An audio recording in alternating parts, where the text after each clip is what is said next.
Welcome to the Beverly Hills Bar Association's International Family Law Series. I'm Alphonse Provinziano, a certified family law specialist and a fellow of the International Academy of Family Lawyers located here in Beverly Hills, California. In this episode, I have the distinct pleasure to be joined by Aina Khan of Aina Khan Law and Dr. Yousef Al-Amri of Saudi Arabia. And we are here to discuss the role of Islamic law in international family law matters across the UK, United States, and Middle East. And a little bit about our guests. Aina Khan is a well-known and well-respected London-based solicitor who's internationally recognized for her work in cross-border family law, with a particular focus on cases involving Islamic law, complex financial remedies, and international child matters. She was honored with the prestigious Member of the Order of the British Empire for the Register Our Marriage Act, which allows unofficial marriages, mostly Islamic marriages, to be registered in the United Kingdom, which had never happened before she initiated that initiative. And she is also an advisor to the UK government on family law issues. Dr. Yousef Al-Amri is also a professor of law with over 30 years of experience teaching at King Abdulaziz University in Saudi Arabia. And he's a legal consultant who specializes in Saudi and Islamic law and advises on family law issues, including conflicts of law, cross-border enforcement throughout the Middle East. Together, they offer a nuanced, practitioner-focused perspective on navigating the intersection of religious and secular legal systems in international family law disputes. Let's get to it.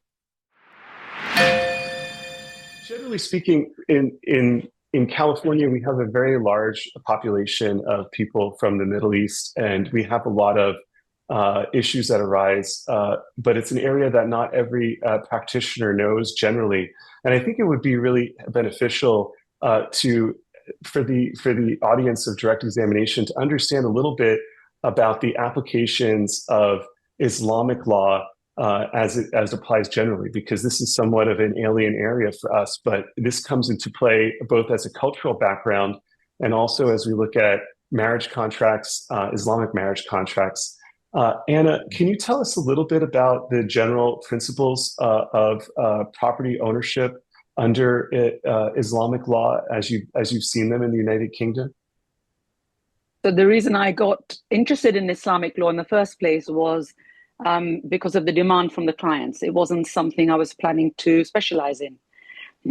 Having worked with Muslim women who could see in Islamic law they had all these rights, but in English law they didn't, was an eye-opener for me. So I started studying and specializing in it, and my father had a very large library as a specialist in Islamic law, as a lawyer. So that helped me a lot. A few principles that I can put into place for you, which I can apply under English law straight away, are things that may surprise you. That a woman has a right not to have any claim from the husband against her income or assets or businesses. The husband has the sole duty to bring up his children, so finance everything, housing, education, everything, and as well as look after his wife. If she does earn, that's considered what we call a sadaqah, or an extra offering that she gives. Yeah. It is not his right to demand it. She can actually stop whenever she wants to. He can ask her to stop working if it's affecting family life and harming the family. He can have a discussion with her. So it's about collaboration and working together. Our Prophet Muhammad, 1400 years ago, was married to a businesswoman. So his first wife, Khadija, was 15 years older than him when they got married.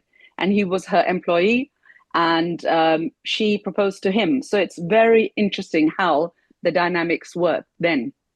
Other rights that you may be interested in are Islamic financial settlements, which I enforce in English law and have been enforced under other civil jurisdictions. So the husband has, again, poor thing, the duty to pay his wife either a lump sum or anything of value. It could be knowledge if he's got no assets.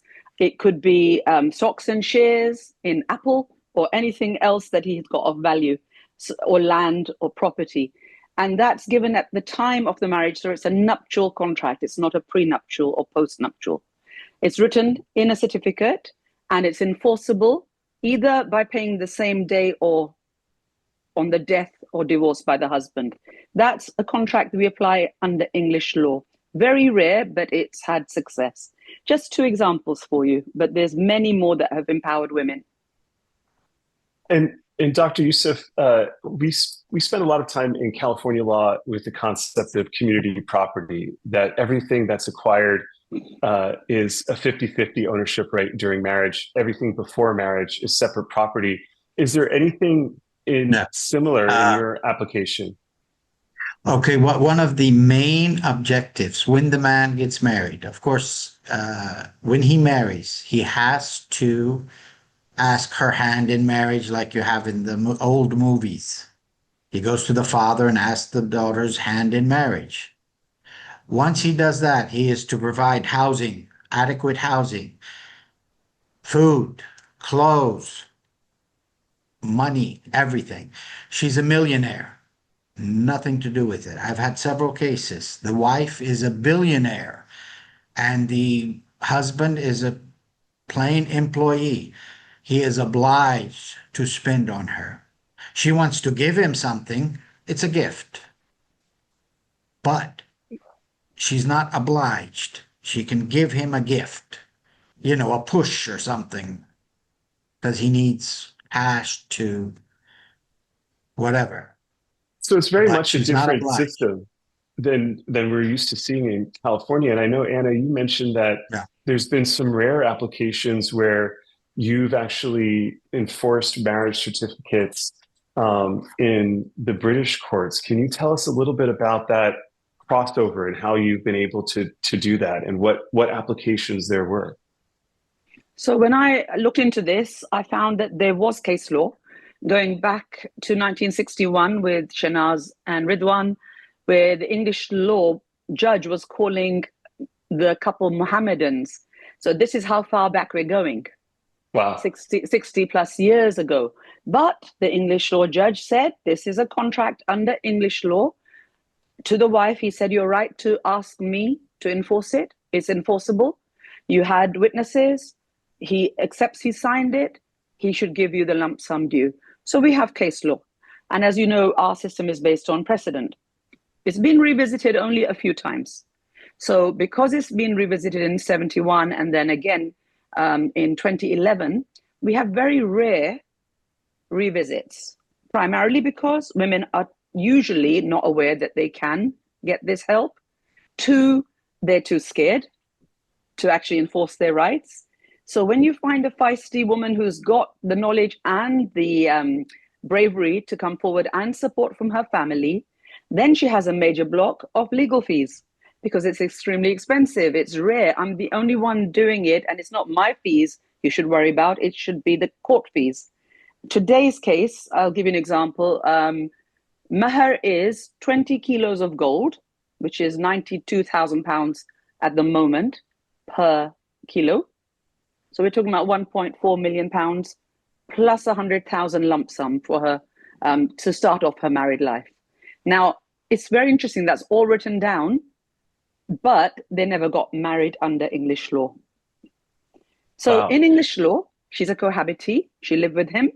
Cohabitees have no legal rights in our system.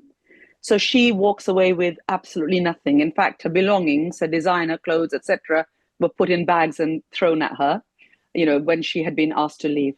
No children, so we have no law which will give a roof over the head for her while she brings up her child till the age of 18. So what do?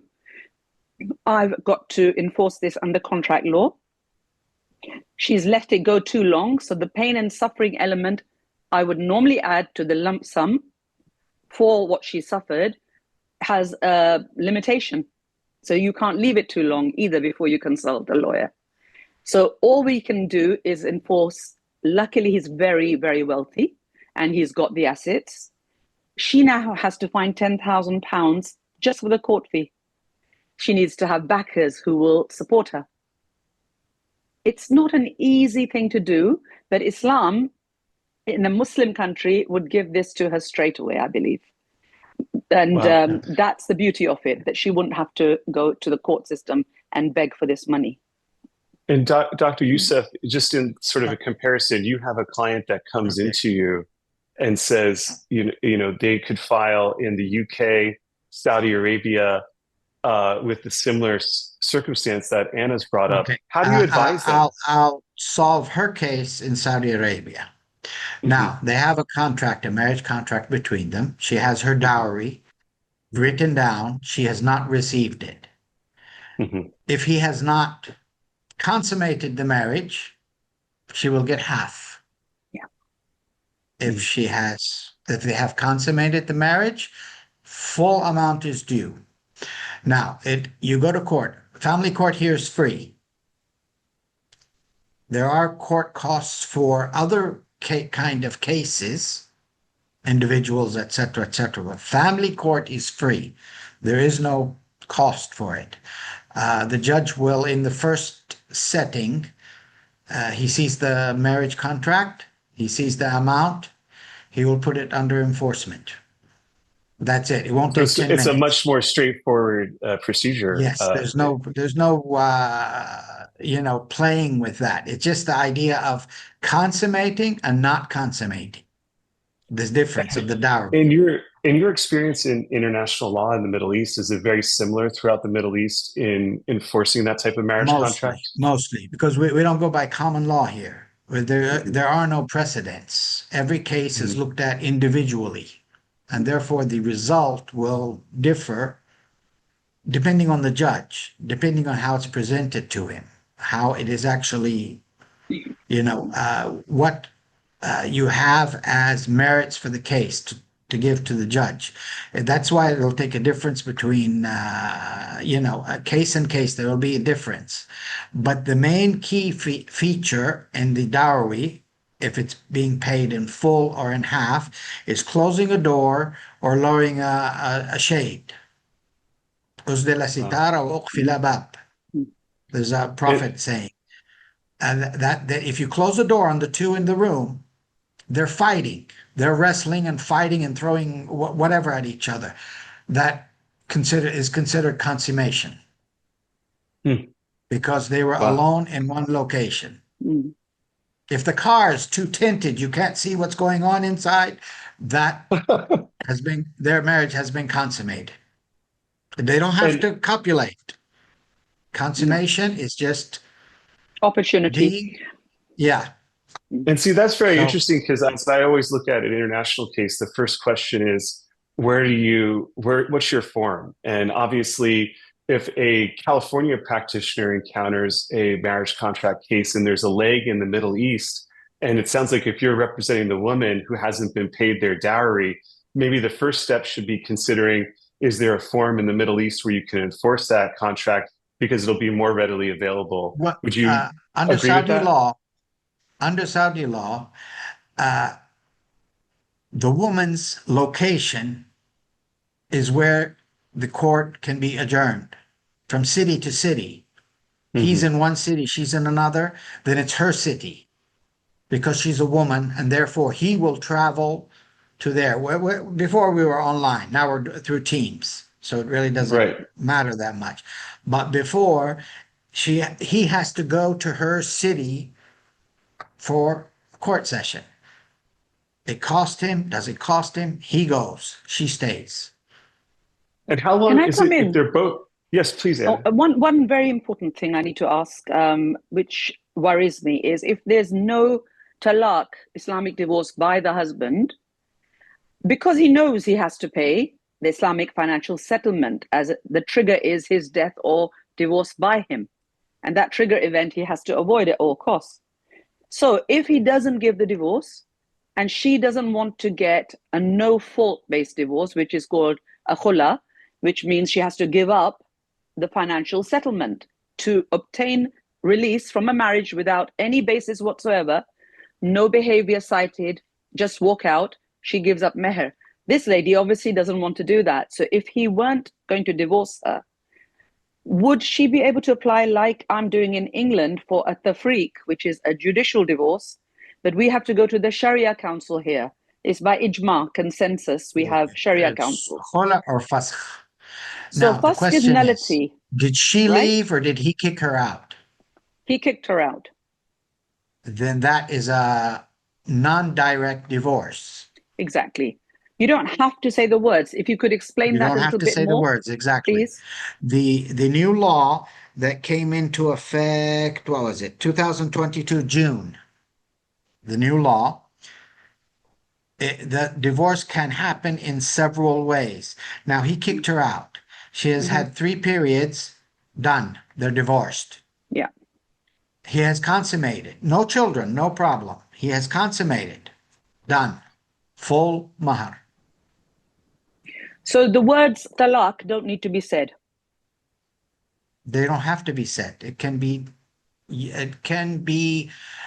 can kick somebody out or tell somebody to go away. That also is considered talaq. So on the And basis, Anna, just Al, for that our, that's our constructing a divorce. The situation is that she cannot continue in the marriage. So even if you don't say the words, you are constructing a divorce for her. As long However, he has sadly, started. but in England we don't have that pleasure that you have of a great law in Saudi that does that logical position. In England, they leave everything up to the husband whether he wants to divorce her or not. And if not, the fasq is not applicable because it's not nullity. It was a valid marriage and she's not arguing it's null and void. But here we have a concept of tafriq, which is the judicial panel, or the in your court, it would have been the Qadi, the Islamic judge, Yeah. gives a divorce. Can I ask you in Saudi, do you have tafriq, which is fault-based No, divorce? no. Ah, Fasq, we have talaq. Fasq, ah. talaq, the man goes and does it. Fasq and what was the other word? Because the fasq, there's fasq bi'awad and bidun awad. She returns the mahar.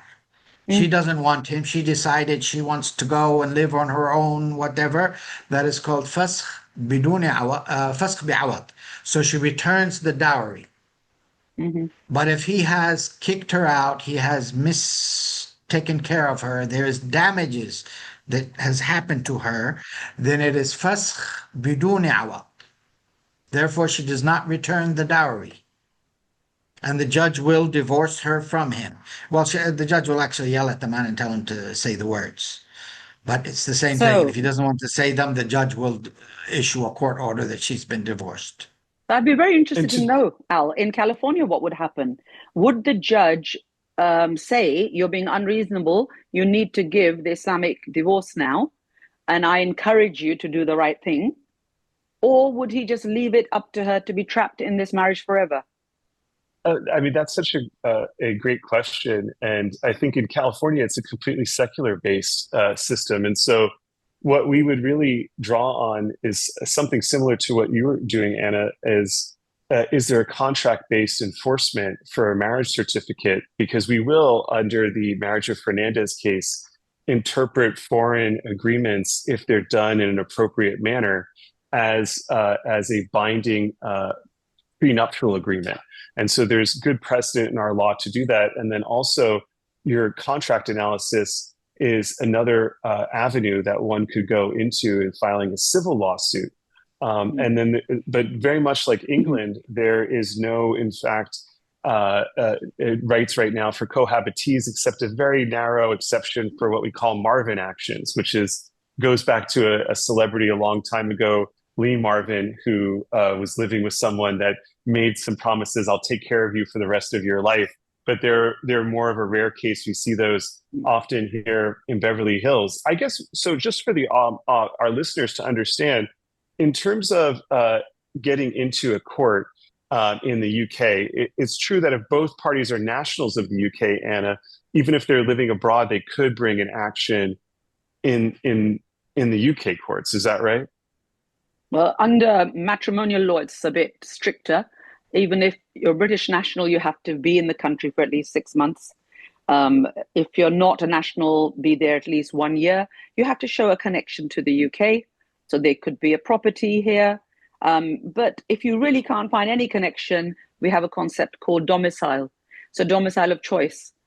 You can get to England somehow. So if you suddenly find, you can say to the judge, the air only smells sweet in England and I can breathe again. That's enough to get you into English law. So, we've had to do quite a few things.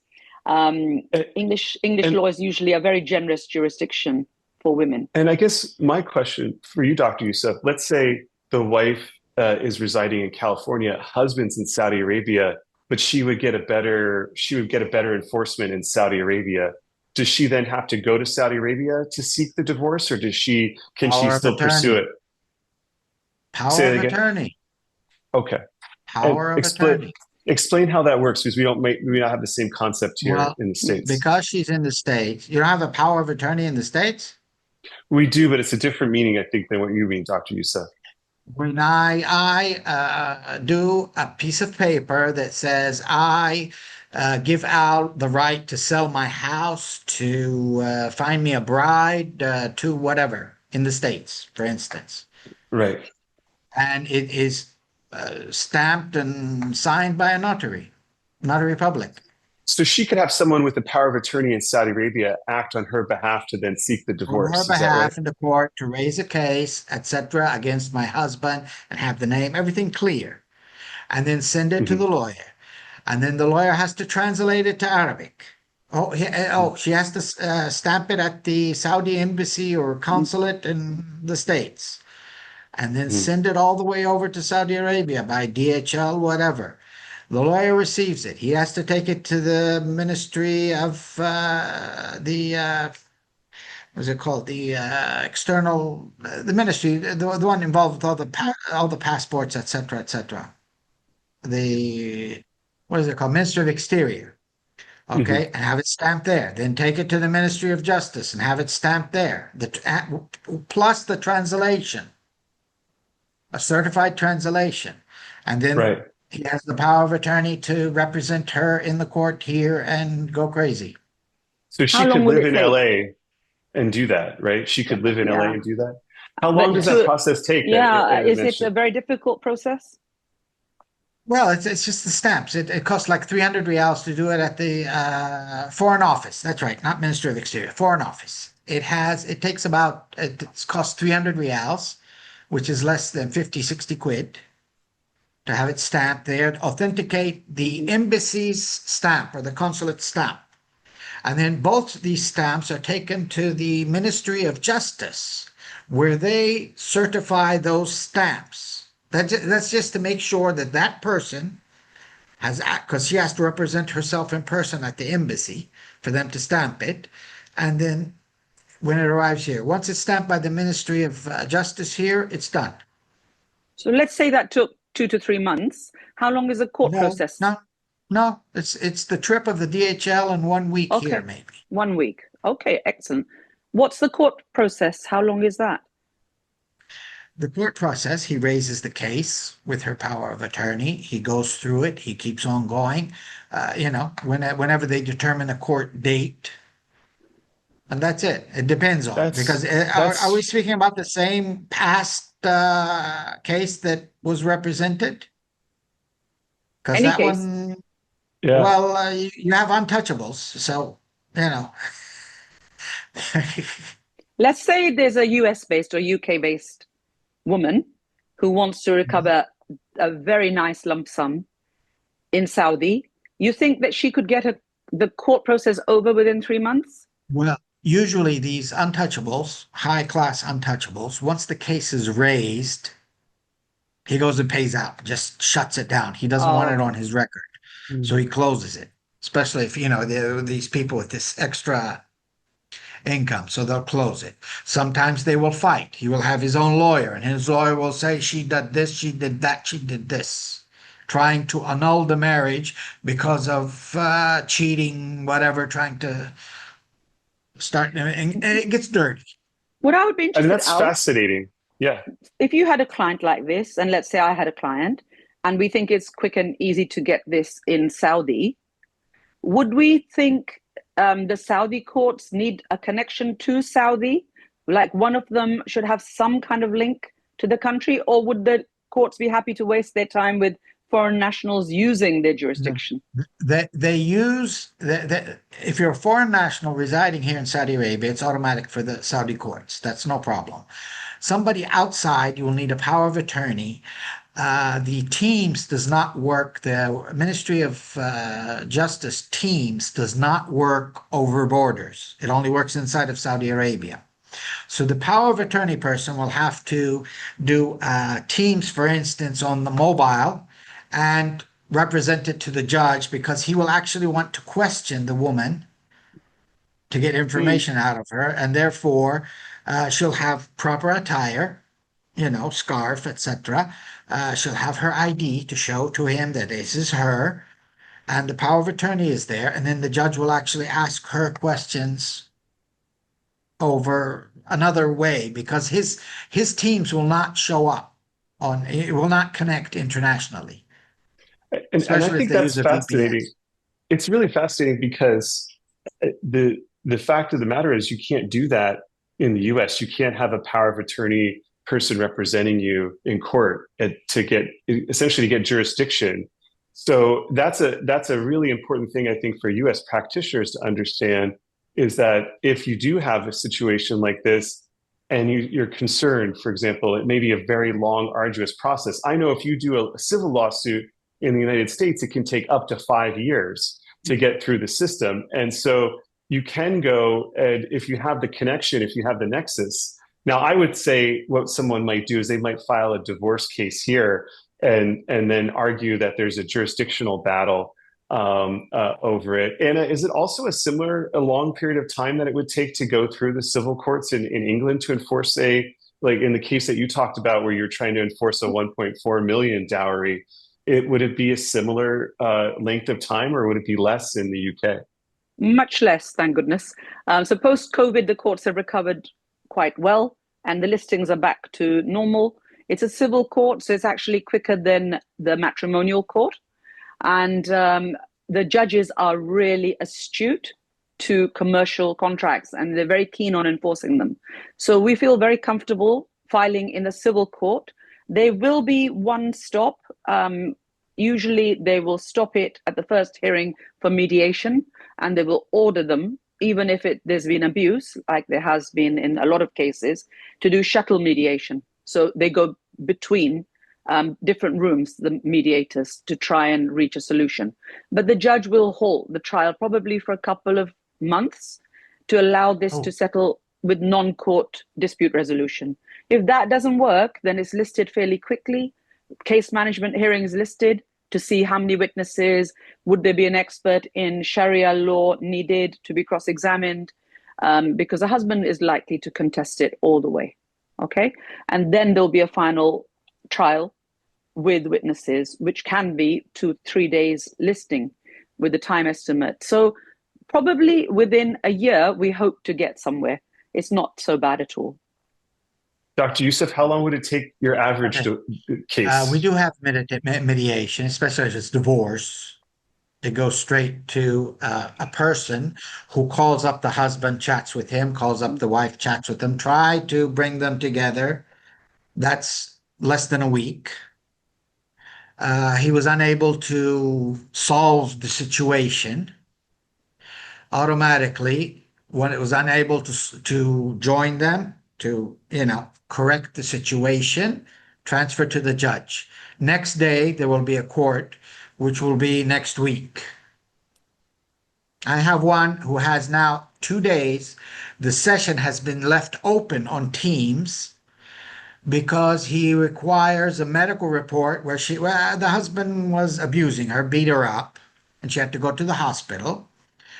And they made it secret because it's above 14 days of cure. So the police keep it secret because it's actually also a criminal offense where he will actually go to jail because it's over 14 days, because it's, it's a criminal matter as well, not just a family matter. So the police are keeping it as a secret report, and they're trying to get a copy of the report to give to the judge, because he says, bring me the report. I will finish the marriage. No return of dowry. Don't bring me the report. You will have to return the dowry. and they have 4 children, and the latest is 2 months, and the oldest is 4 years old. Wow. And so how long would that case take to go through the system to And start to that's it. It was finish? once. It was one. You raise the case. They say, okay, next week we'll have a mediator. The mediator will call them up, unable to cure. The next week will be the court session. He will call them up Wow. once or twice at tops, So very trying expedient, to, very fast. Mm. yes, yes. And Anna, in your experience, is there is for our audience in the States to understand, there's jurisdictions in the Middle East that go very fast in terms of their marriage, but do they also are the women able to recover the same types of rights as they might be in other contexts? So that's the problem, because you have to look at what you're going to actually be able to recover and also enforce. It's no good having a piece of paper which doesn't mean anything. So if you have a big meher financial settlement, that's worth enforcing straight away. If you've had a nominal amount, which most women actually, because they don't know the significance, just let the wali or the father or uncle who's the guardian at the time just negotiate a nominal amount. I've seen £101 quite regularly as the lump sum. So that's Wow. very sad when that happens. It's almost like a dismissive, oh, well, we know Islam gives you rights, but let's just not ask for any, shall we? And let's just dismiss it in the contract. So because she didn't have it put in the contract, she's then relying on the Islamic law, which is simply 3 months iddat period, which is 3 menstrual cycles to complete after the divorce notice is given by the husband. Is she pregnant? If so, the husband is responsible for the child fully. If she's not pregnant, he just has to maintain her for those 3 months. After that, there is no connection between them. They both start with a clean break. So it shows the critical importance of putting the meher in place, discussing it well before the wedding. Don't do it on the day and announce it that this is how much I want. And try and do it through mediators like an uncle or brother, rather than the woman trying to have this difficult conversation with her intended. So I would say put that in place. Otherwise, she's reliant completely on civil law, which becomes really difficult. In England, you may have matrimonial rights, which is great. Okay. But if you never registered your marriage, which about 80% plus of Muslims in the UK were not doing, they were just having a religious marriage and not registering, then you're outside the courtroom trying to negotiate. And tell us a little bit about your registration of marriage initiative, and how does that affect if you can do a second go around of a divorce in the UK? So Register I'm Marriage campaign I launched because of the amount of calls I used to get saying that I found out after 30 years of marriage, I have no legal rights. He told me that we were married, for example, or he died. We were very happy. He died and the in-laws have taken over the houses that we had together, saying, you're just a girlfriend. I have 4 children and I'm homeless. These stories are horrific. It could never happen in a Muslim country. In a Muslim country, you're forced to register your marriage. The state has to know you're legally married so that women and children are protected. So I couldn't believe in the UK in 21st century Britain, we are having this happening to British born and raised women, not foreign women, by the way. If a Saudi woman had a divorce in Saudi, she would have all her legal rights under English law. The judge would bend over backwards to give her all her rights under English law because she had a legal marriage in Saudi. But the same woman's sister who didn't register in England has 0 rights. Imagine the frustration as a lawyer. So I launched this campaign, which has been very popular in terms of awareness building. So all the faith leaders, including the imams, have then understood their obligations to register marriages, and they are becoming much more responsible by telling the couple what they'll face if they don't. But we're waiting for the government to actually recognize this appalling injustice and update the law, because we only have 3 countries in the UK that have any obligation to register their marriages, and everybody else has to just take their potluck according to their rights. Do you know what those countries are? Those faiths are? Can you have a guess? What? No, no, tell us. Okay, so it will be the Church of England, because that's the established church, of course. They have to register. The Jewish community, and something called Quakers. Society of Friends, hardly 10,000 of them. But nobody knows about them. But they've got complete rights. No, they're known in the States. Oh, they are. Yes. Yeah, yes. But no, not in England. And you know we have what? the Quaker state. Oh, you have that. Of course, you have much more than we do now. It's not a large amount of people here. And 1949, that's when the law is stuck. Before mass migration brought over 4 million Muslims, Hindus, Sikhs, all of them left unprotected. Do you know Catholics are left unprotected? So they have to be. That's fascinating, because in the States, all marriages you have to get a marriage license, and then the officiant has to submit the marriage license. But even if that doesn't happen, you can be considered semi-spouses or quasi-spouses. So you can still get all your rights, even if one party even believes they were married.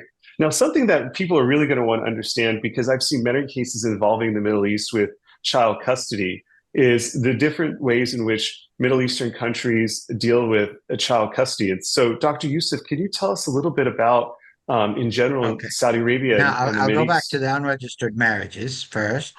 Here, registered or unregistered, you need 2 witnesses to say, yes, they said they were husband and wife, or they were living together, or whatever.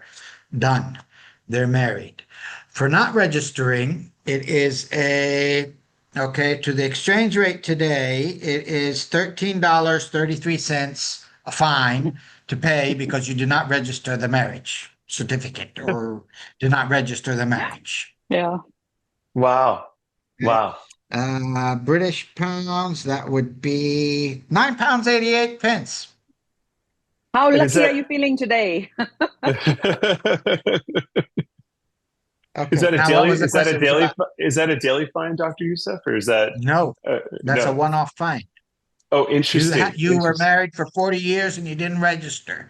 Okay, give us the $13 and you're registered now. Oh, fascinating. My question was, something that comes up a lot is that we see is child custody differences between the U.S. and the Mideast and Saudi Arabia. Can you tell us a little bit in what's the general framework in Saudi Arabia? And I know it's different by different countries in the Mideast, but tell us a little bit about that. The framework in Saudi Arabia is the Islamic way. Boy, 7 to 9, the girl 7 to 9, depending on the judge. He may talk with the children just to see if they understand what it is.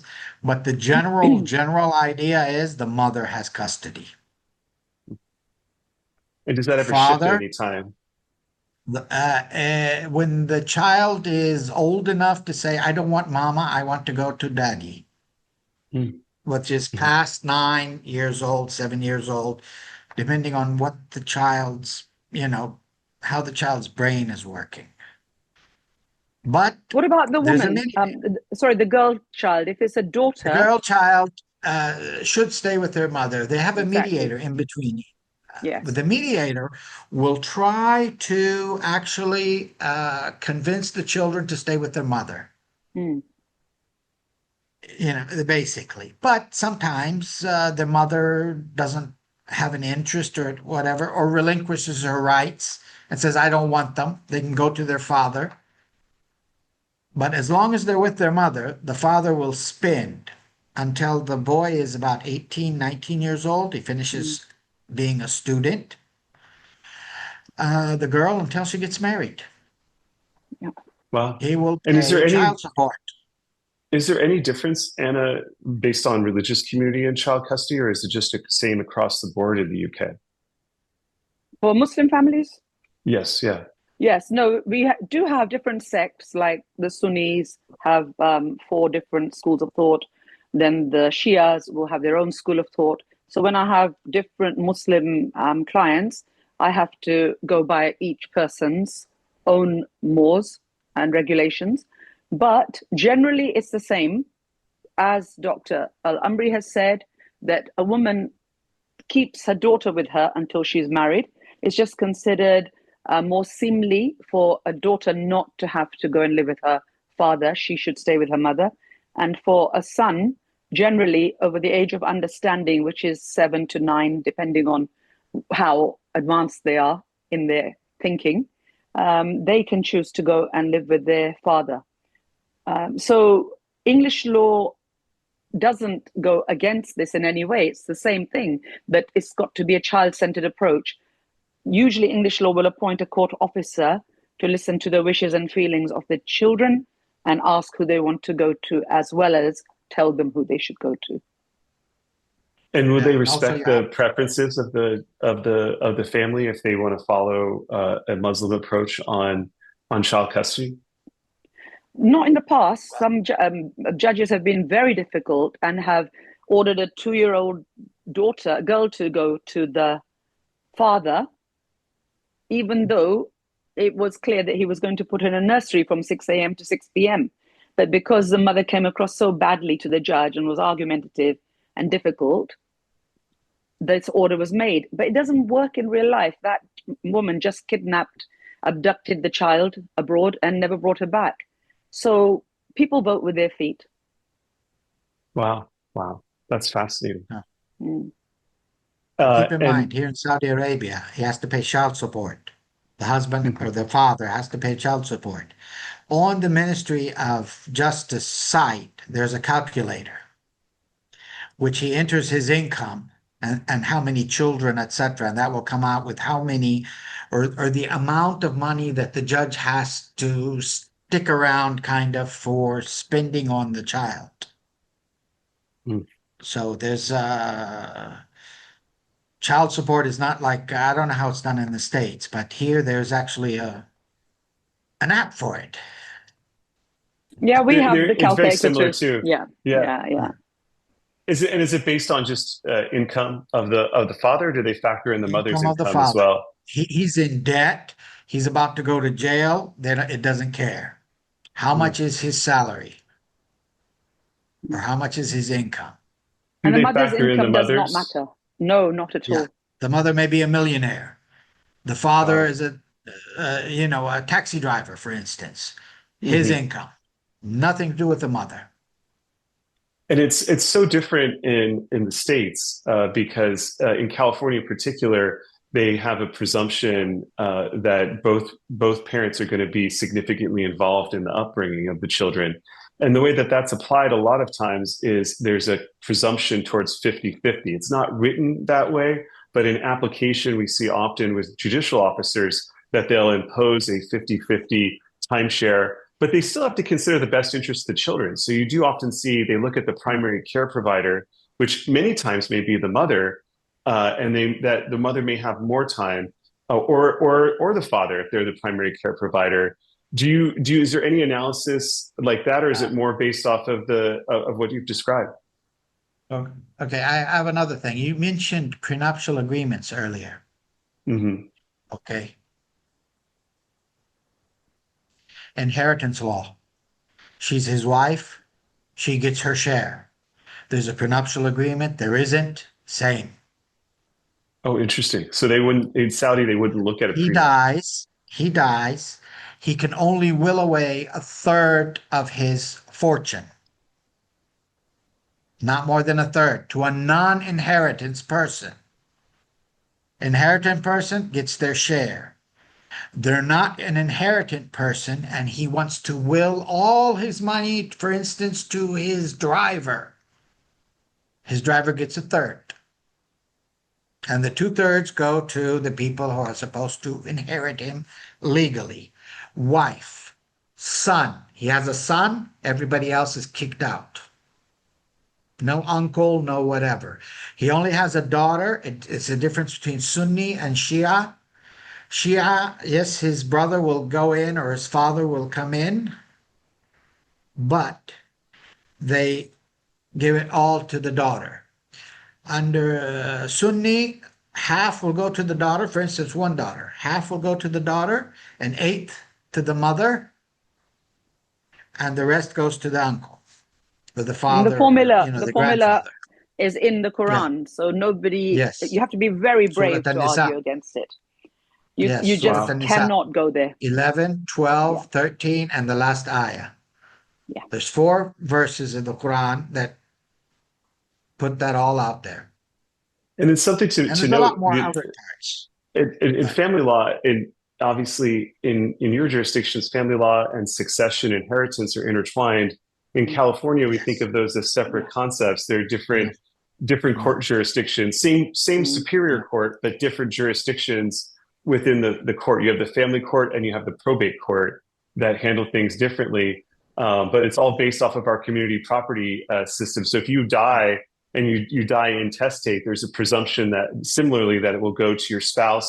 And if you don't have a spouse, it's divided up amongst your children. But minor children are always protected with a certain share. So it's a similar statutory situation, but with a will, you can cut out certain people with your property, but you can't cut out your minor children in general. So Really? Oh, it's yes, very yeah, different in Okay. England. We yeah. have something called testamentary disposition, and the Mhm. English are very proud of it. They uphold it always, and it means you can give everything to the dog's home and cut out your children, cut out everyone. No, It's absolutely can't do that outrageous. here. And I'm And curious. and can you believe those people are then dependent on the welfare benefit system, and the taxpayer Wow. has to support them, while the will has made an unfair disposition, as far as I can see. It seems like an injustice It's an to the injustice. taxpayer. Yeah. Yeah. You I mean, you do For have a instance, little bit of help if you can afford to go to court.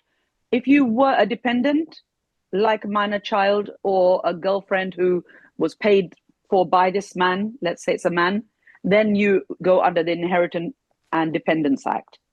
So there is a claim, but it's very hard to expect people to go to the law to claim things.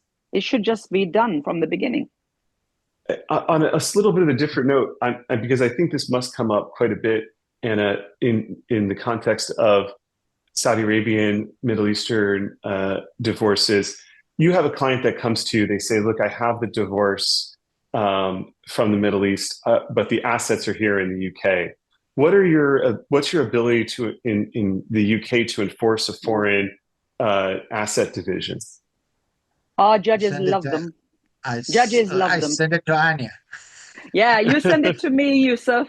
Yeah. You too. Anything that is in England, it's under Part 3. We have something called a Part 3 jurisdiction, and I can gather in all the assets in the UK, bank accounts, yachts, whatever they have, and base it on the foreign divorce, which then allows the trigger to be pulled on the English claim, and divide it according to English law.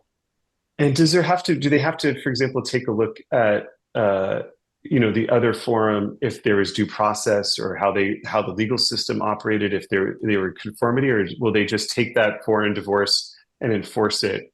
They love seizing hold of things. So the English judges love, having large asset divorces for sure. You could be in the Philippines and have no connection with England and suddenly develop a love of England and turn up, and you enforce your divorce and say, I'm domiciled here now. This is my domicile of choice. Of course, there'll be a fight on jurisdiction, but usually the judges get hold of everything. You've seen the Dr. Sheikh Yousef? of Dubai. Sheikh of Dubai's wife, you heard about that? Yes. Sheikh Al Maktoum, his wife came to England and decided, because she liked having racing horses in England, that's where she'll have her divorce. And you could even get a second chance at a bite at the apple. If you don't like your divorce Yeah. in the other jurisdiction, you can come to the UK. We call it second bite of the cherry. You call it apple, I think. That's Second bite of the apple in the States. How But interesting. So we had yes. usually say no second bite of the cherry.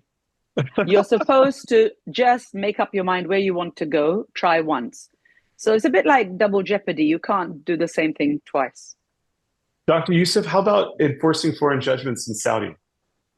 Okay, foreign judgments in Saudi, they will be enforced. The judge will enforce them. You have to have them translated and stamped, just like the power of attorney.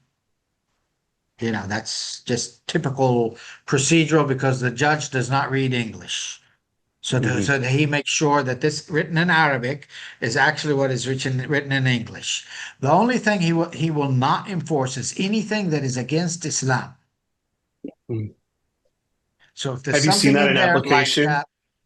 okay, I had a case a while back which involved a court order from Bahrain.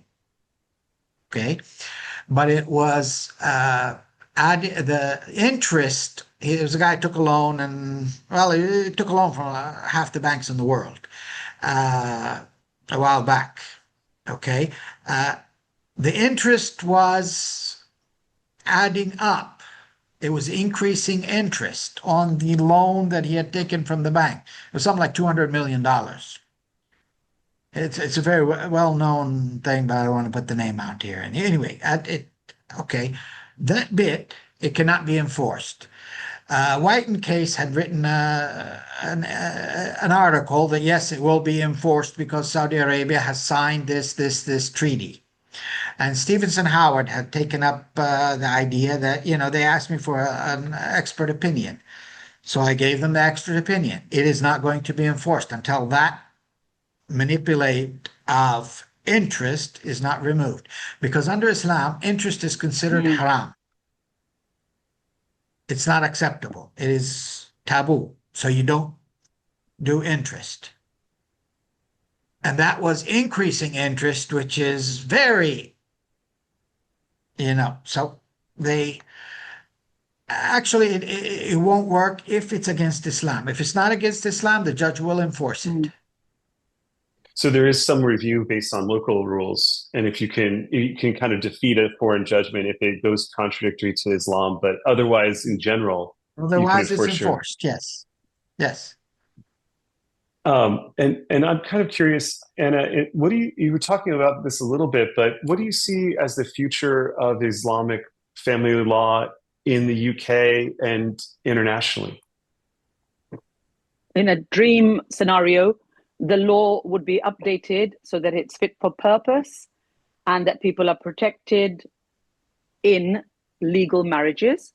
So the whole world would be the same. Whichever country you went to, you would have your religious marriage registered and it would apply equally. It's not that you can go to Saudi and it's legal, you come back to England, it's not legal, then you go to another country and it's suddenly legal again. It's ridiculous. We need clarity and we need there to be no conflict of laws. So Less form shopping. Yeah, exactly. We can't have that. That's not justice. So English law really needs to get its act together. I strongly urge anyone who's watching, who's got power over the government, to urge them to change the law. It doesn't take long to say all faiths must register their marriages.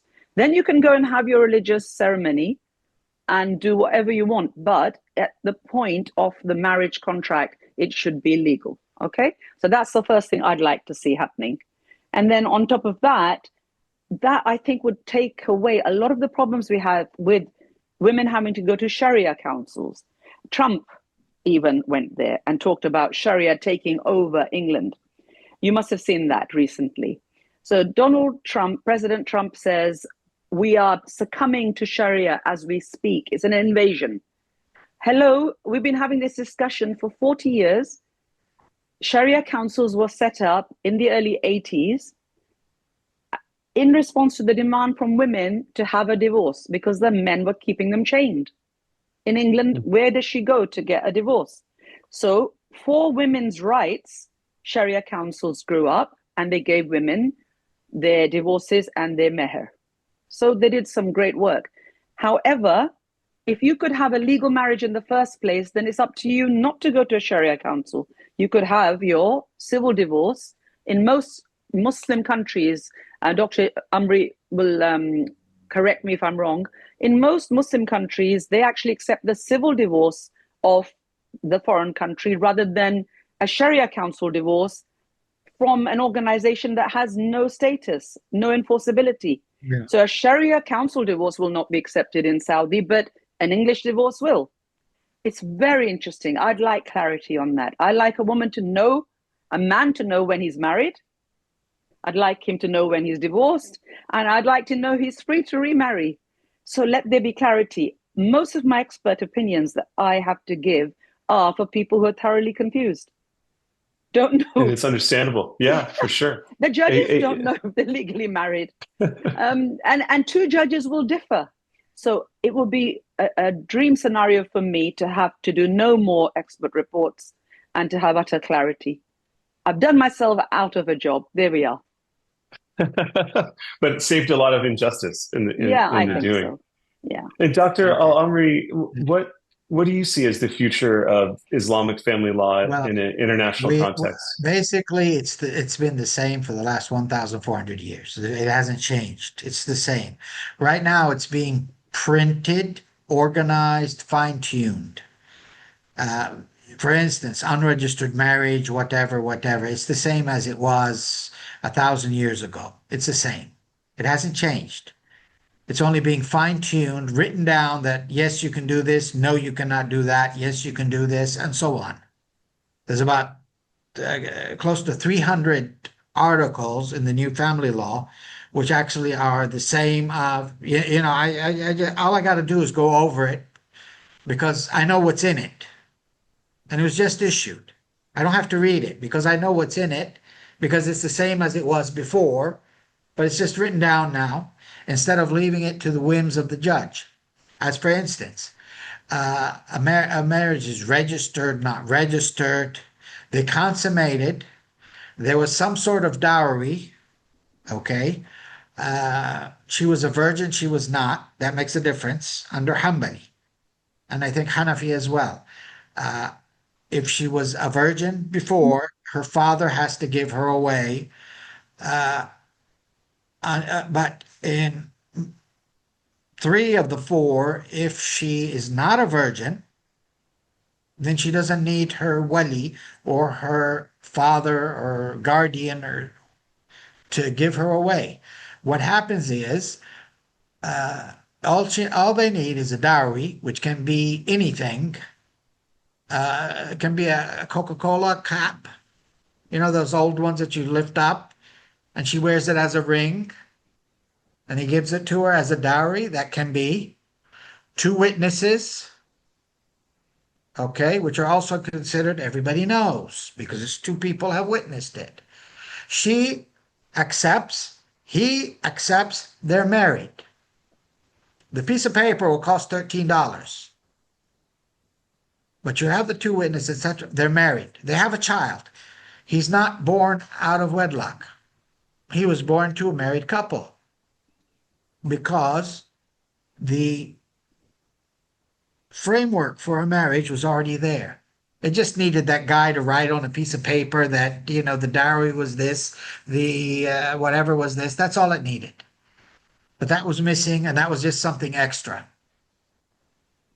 And So, I yeah, think, it's I think in terms of for our listeners in Beverly Hills and abroad, the key takeaways from this to me seem to be that if you're facing an Islamic marriage, you really need to understand what the dowry is, where that would be best enforceable. If it's in your jurisdiction, if it's in Saudi, a Middle Eastern jurisdiction, or if it's potentially in the UK, which you can still seek enforcement. And I think it's also important to note that both forms, Saudi, UK, they're going to enforce foreign judgments.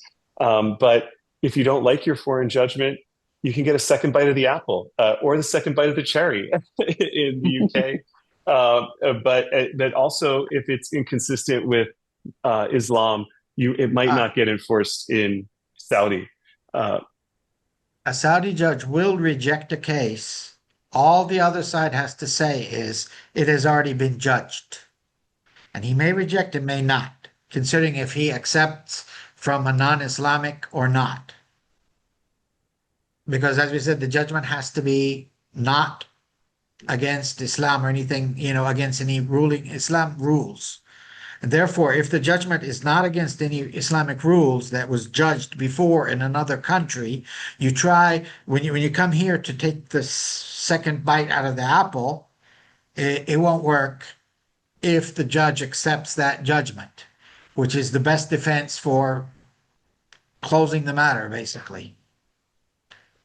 That And can and be I, done I as well. just want And I just want to thank you, Anna, for your time and your explanation. And I know that if anybody has a Islamic law issue involving the UK and the States or elsewhere, they should give you a call. And I also want to thank so much Dr. Yousef, who is an amazing scholar and legal mind. And if you have any issues related to Islamic law, he is a go-to person in Saudi law with all of his experience in being a founding member of the faculty of the law school in Jeddah. So thank you both for your time and for bringing light to this. I think it's going to make such a big difference for so many practitioners here in the Los Angeles area.